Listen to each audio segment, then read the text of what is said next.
ব্যক্তিগত জীবনে আমি যেটুকু যা অভিজ্ঞতা অর্জন করেছি তাতে একটা জিনিস প্রায়শই দেখেছি, অজানা অচেনা বা অর্ধচেনা লোকের সঙ্গে খুব ভালো একটা সম্পর্ক স্থাপন তথা একটা সম্মানের সম্পর্ক যদি গড়ে তুলতে হয় তাহলে ছোট দুটো কাজ করা খুব জরুরি। আজকে এই ভিডিওতে সেই দুটো ছোট ছোট কাজ নিয়েই আলোচনা করব। ইনফ্যাক্ট বিভিন্ন সময় আমাদের বিভিন্ন ক্ষেত্রে যেসব মানুষের সঙ্গে ইন্টারাক্ট করতে হয়, যাদের সঙ্গে নতুন করে পরিচিতি ঘটে, সেই সমস্ত মানুষদের ক্ষেত্রে অর্থাৎ তাদের সঙ্গে আমাদের আদান প্রদান কথাবার্তার ক্ষেত্রে আমরা নিজেদের অজান্তেই দুটো ভুল করি।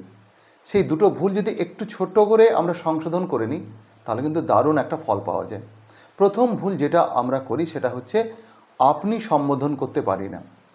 ইনফ্যাক্ট আমাদের মধ্যে অজানা মানুষকে আপনি সম্বোধন করার এই অভ্যাসটা কিন্তু অসাধারণ একটা ফল দেয়।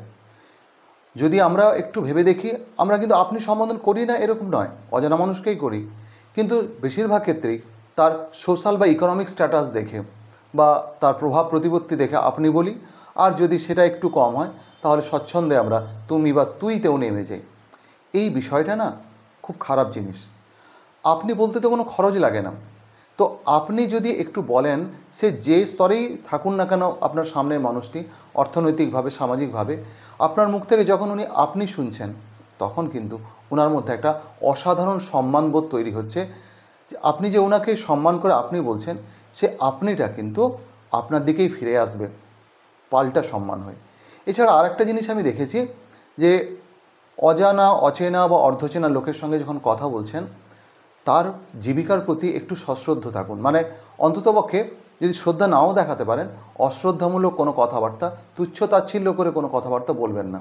আসলে আমরা আমাদের অজান্তেই একটা কাজ করে থাকি, সেটা হচ্ছে নিজেদের জীবিকা বাদে বাদবাকি জীবিকার ত্রুটি বা তার বিচ্যুতি খুঁজতে অভ্যস্ত থাকে। আমরা ভাবি আমরাই কেবল ঠিকঠাক কাজটা করছি, বাকি সবাই ভুলভাল করছে অথবা ফাঁকি দিচ্ছে, বা ওই কাজের কোনো সেই অর্থে পরিশ্রমই নেই, গুরুত্বই নেই, এরকম একটা অ্যাটিটিউড আমাদের অনেকের মধ্যেই থাকে এবং সেটা আমাদের কথায় কাজেও প্রকাশ পেয়ে যায়। এর মারাত্মক একটা প্রভাব হয়। আপনার সঙ্গে বা আপনার সামনে যে মানুষটি রয়েছেন তার জীবিকার প্রতি যদি সম্মান করে আপনি কথা বলেন, তার প্রতি যদি সম্মান এবং তার কাজের প্রতি যদি সম্মান দেখান আপনার কথা এবং কাজে, দেখবেন কখন আপনার অজান্তেই ওনার সঙ্গে একটা ভালো সম্পর্ক হয়ে গেছে। এবং আরেকটা ছোট কাজও আমি করে দেখেছি, অনেক সময় দারুণ ফল পেয়েছি। যে কোথাও কোনো অজানা মানুষের সঙ্গে কথাবার্তা হলে মূলত তার সম্পর্কে বেশি করে কথা বলা, এই ব্যাপারটা কিন্তু ওই মানুষটা যিনি আপনার উল্টো দিকে রয়েছেন নিজেকে একজন গুরুত্বপূর্ণ মানুষ হিসাবে ভাবাতে সাহায্য করে। তিনি ভাবতে শুরু করেন আপনার কাছে বা আমার কাছে উনি কিন্তু গুরুত্ব পাচ্ছেন। আর যখনই আমরা কারো কাছ থেকে গুরুত্ব পাই তার কাছে আমি কিন্তু আশা করি যে তিনি আমার প্রিয় মানুষ বা অন্ততপক্ষে একজন ভালো মানুষ হয়ে উঠছেন। তো সেই জায়গায় দাঁড়িয়ে আপনারা এই দুটো ছোটো কাজ যদি একবার একটু প্র্যাকটিস করে দেখেন না, আমার ধারণায় খুব ভালো ফল পাবেন। একটু চেষ্টা করে দেখুন তো আপনি বলা এবং অন্যের জীবিকার প্রতি শ্রদ্ধাশীল থাকা সম্ভব হচ্ছে কি না। ধন্যবাদ, ভালো থাকবেন।